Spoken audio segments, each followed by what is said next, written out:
Lettre mensuelle d'avril 2015. Raison d'être et mandat d'incarnation. De plus en plus d'êtres sont animés par une profonde quête de sens, par rapport à leur vie en général. Constatant une confusion souvent génératrice de découragement, de lassitude et de frustration, il me semble opportun de préciser ces notions de raison d'être et de mandat d'incarnation. Les mots, parce qu'ils sont porteurs d'une charge et d'une vibration qui conditionnent la direction dans laquelle l'énergie est déployée, ont en effet toute leur importance. Raison et être ne vont assurément pas bien ensemble. La raison émane du mental, alors que la réalisation de notre être-té passe par le chemin du cœur. Chercher sa raison d'être revient, en quelque sorte, à partir en quête d'une justification de son existence même.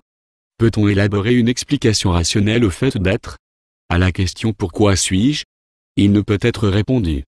Dans l'hypothèse où une rose se questionnerait sur son existence en tant que fleur, le divin, dans une pure intention pédagogique, lui répondrait « Tu es l'une des formes dans laquelle ce que je suis se manifeste ». Bien souvent, nous n'entendons pas cette réponse. Nous voulons autre chose. Notre ego exige une explication compatible avec l'illusion de la séparation, qu'il entretient savamment. Cette illusion de la séparation, terreau de toutes les blessures, est décidément source de bien des souffrances. Ce sentiment d'être coupé de la source, du Créateur, ce sentiment d'être intrinsèquement différent de tout ce qui nous entoure, est le plus grand pourvoyeur de malheur en cette humanité. Si je ne me crois plus séparé ou désuni de l'autre, l'autre ne peut plus me blesser, me trahir, m'abandonner, me juger, me rejeter ou m'humilier, puisqu'étant de même essence que moi. Mais tant que je m'identifie à ce qui, en apparence, me différencie de l'autre, tant que je me considère, de ce fait, comme étant la somme de toutes ces différences, ma personnalité, je vais tenter de protéger ces différences, de les faire grandir, de les imposer, de leur donner raison, au sens propre du terme. Chercher à comprendre, par l'intellect, ce que je fais sur Terre est un exercice à la fois éreintant et insoluble.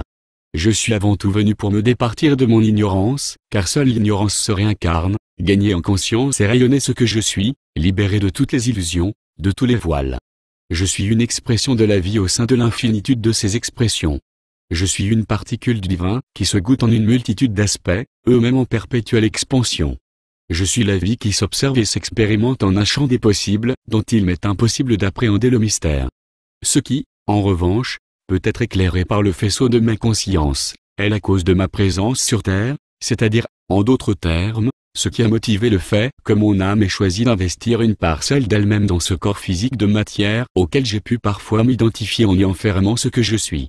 Beaucoup d'êtres, alourdis par une certaine mélancolie existentielle et une vie professionnelle jugée au mieux terne, viennent à moi en me disant « Je veux savoir, comprendre enfin ce que je fais là », attendant que je leur dévoile, en quelque sorte, un titre pouvant figurer en toutes lettres sur leur future carte de visite. Le mandat d'incarnation n'est pas un métier. Que cette méprise soit corrigée. Le mandat d'incarnation est un palier vibratoire, un niveau de conscience à atteindre, à intégrer en soi et, parfois, à transmettre. Que cette sagesse retrouvée puisse se décliner ensuite, dans le concret, sous la forme d'une activité professionnelle est une toute autre chose.